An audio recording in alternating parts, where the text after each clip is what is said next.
हुआ है GHQ में, क्या वो नवाज शरीफ साहब की इजाज़त से हुआ था? शहबाज शरीफ और ख्वाजा आसिफ जो गए हैं वहाँ पर ऐसे डिनर का तो मुझे पता नहीं, शायद डिनर तो नहीं हुआ, मुझे भी सुनने में आया है। लेकिन मैं ये समझती हूँ कि जिस इशू पे वो बुलाया गया था वो गिलगित बल्तिस्तान का इशू था। आर्मी चीफ से मुलाकातों के हवाले से सियासी मैदान में बड़ा दिन। मरियम नवाज का सियासी फैसलों के लिए पार्लियामेंट का फोरम इस्तेमाल करने पर इसरार। कहा ऐसे मामलात पर GHQ में मुलाकातें नहीं होनी चाहिए। पार्लिमानी रहनुमाओं को GHQ नहीं जाना चाहिए था। डिनर था या मुलाकात बाद में पता चला। लीगी नायब सदर ने बड़ा दावा भी कर दिया। कहा नवाज शरीफ के किसी नुमाइंदे ने आर्मी चीफ से मुलाकात नहीं की। तो ये नवाज शरीफ साहब को इसका इल्म नहीं था? नहीं, मुझे इल्म का पता नहीं है कि उनको इल्म था या नहीं था, या उनको बाद में इल्म हुआ। लेकिन ना इन इश्यूज़ पे पॉलिटिकल क़यादत को बुलाना चाहिए, ना पॉलिटिकल क़यादत को जाना चाहिए। ये इश्यूज़ डिस्कस करने के लिए जिसने आना है वो पार्लियामेंट आए। मोहम्मद ज़ुबैर साहब ने 2 मरतबा चीफ ऑफ आर्मी स्टाफ से मुलाकात की। एक दफ़ा अगस्त के आखिरी हफ्ते में और दूसरी मरतबा 7 सितंबर को उनकी चीफ ऑफ आर्मी स्टाफ से मुलाकात हुई, जिसमें DGI भी मौजूद थे। और दोनों मुलाकातों में उन्होंने मियां नवाज शरीफ साहब और मरियम नवाज साहिबा के हवाले से ही बातचीत की। लीगी रहनुमा मोहम्मद जुबैर ने 2 बार आर्मी चीफ से मुलाकातें की। दोनों मुलाकातें मोहम्मद जुबैर की दरखास्त पर हुई। DGISPR major general Babar Iftikhar ने बता दिया। कहा आर्मी चीफ ने वाज़ेह किया कि कानूनी मसाइल अदालतों में और सियासी पार्लियामेंट में हल होंगे। मैं वाज़ेह करना चाहता हूँ, 1 नहीं 2 मुलाकातें हुई हैं। इसमें सारी सियासत पर 3.5 घंटे बातचीत हुई और जो कुछ अर्सा पहले मुलाकात हुई उसमें 5.5 घंटे मुलाकात हुई। वो डिनर था, ये सलाद और चाय थी। 1 नहीं 2 मुलाकातें हुई। शेख रशीद का एक बार फिर तहलका खेज इंकशाफ। कहा मुलाकातों में बिलावल समेत दीगर पार्लिमानी लीडर्स मौजूद थे। एहसन इकबाल और ख्वाजा आसिफ ने आर्मी चीफ से 1-on-1 तफसीली मुलाकातें की। नतीजा 3-4 माह में सामने आ जाएगा। बिलावल और शहबाज को चैलेंज भी दे दिया।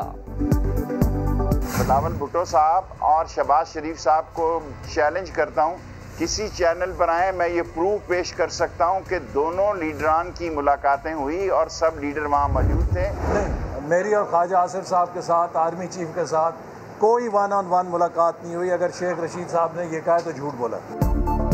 कौन सी मुलाकात, कैसी मुलाकात? लीगी रहनुमा एहसन इकबाल और ख्वाजा आसिफ ने 1-on-1 मुलाकातों से इनकार कर दिया। शाहिद खाकान अब्बासी की भी आर्मी चीफ से 1-on-1 मुलाकात की तरदीद। कहा पार्लिमानी रहनुमाओं की मुलाकातें खुफिया नहीं, मामूल का हिस्सा होती हैं। किसी भी PMLN के लीडर की आर्मी चीफ से 1-on-1 मुलाकात नहीं हुई। नवाज शरीफ को आगाह किया गया था APC से पहले शहबाज शरीफ जब मुलाकात करने गए थे। देखिए उसका APC से कोई ताल्लुक नहीं था, वो एक पार्लिमानी मुलाकात थी। आज भतीजी ने चचा को पार्टी से निकाल दिया, ये बड़ा गलत हुआ। शहजाद अकबर का नून लीगी रहनुमाओं पर तंज। प्रेस कॉन्फ्रेंस में शहबाज शरीफ को चाचू और मरियम को बुजुर्ग करार दिया। मुआविन खुसूसी शहबाज गिल के नून लीग परवार। कहा मरियम नवाज ने शहबाज शरीफ को हतमी पंच मारा है, अब उनके लिए सियासत करना आसान न होगा।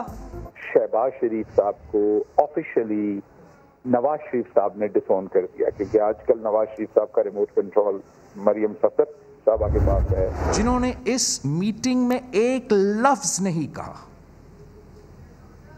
आजकल हर टीवी चैनल पे आके बात कर रहा है। इस किस्म के बातों से ये जिसका भी स्पोक्स पर्सन है उनको फौरी उसको कहना चाहिए कि चुप हो जाए। बिलावल का शेख रशीद को खामोश कराने का मुतालबा। न्यूज़ कॉन्फ्रेंस में एतराफ़ किया मुलाकात हुई थी। कहा कुछ गैर जिम्मेदार लोग नेशनल सिक्योरिटी काउंसिल की इन कैमरा ब्रीफिंग पर टीवी पर बात कर रहे हैं जो मुनासिब नहीं।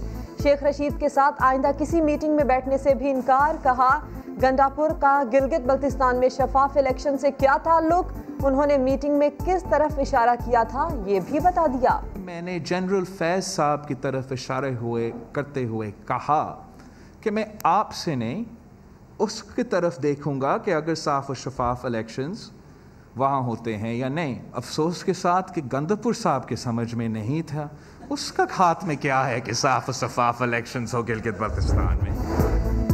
जरदारी की मुश्किलात में इजाफा। पार्क लेन मनी लॉन्ड्रिंग और ठट्टा वाटर सप्लाई केस में ज़िमनी रेफरेंस खारिज करने की दरख्वास्त से मुस्तरद। एहतसाब अदालत ने महफूज फैसला सुना दिया। तीनों रेफरेंसेस में आसिफ अली जरदारी पर फर्द जुर्म आयद की जाएगी।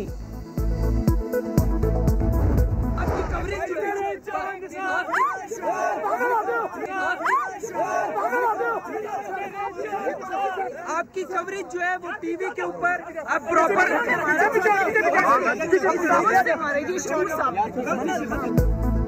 इस्लामाबाद हाई कोर्ट में पेशी से वापसी पर मरियम नवाज को कारकुनों ने घेर लिया। लोगों को हटाने वाले मुहाफिज का मुक्का गलती से मरियम नवाज को लग गया।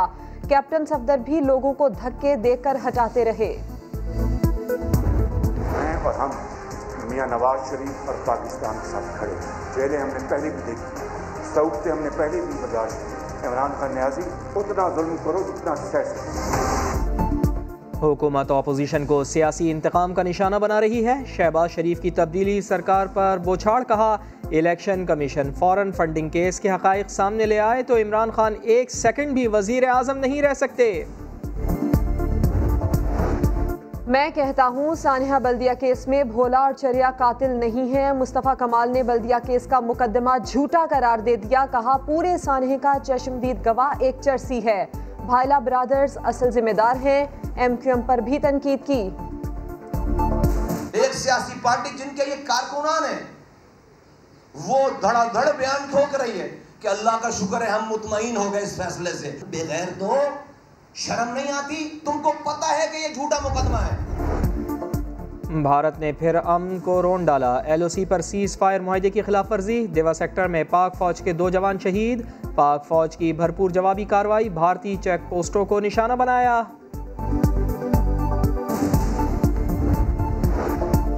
जमीन खा गई या आसमान निगल गया, आखिर आबिद कहां गया? पुलिस सानिया मोटरवे के मरकजी मुलजिम को 15 रोज बाद भी पकड़ने में नाकाम। रैपिड रिस्पांस फोर्स कोई कारनामा दिखा सकी, ना ही मुखबरी का निजाम मददगार साबित हुआ।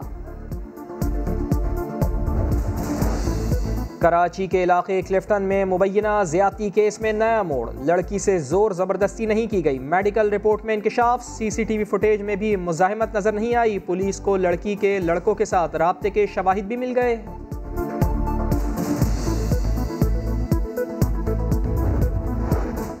सऊदी अरब का उम्रा और ज़ियारत बहाल करने का फैसला। शाही फरमान जारी। सऊदी शहरी 4 अक्टूबर से उम्रे की सआदत हासिल कर सकेंगे।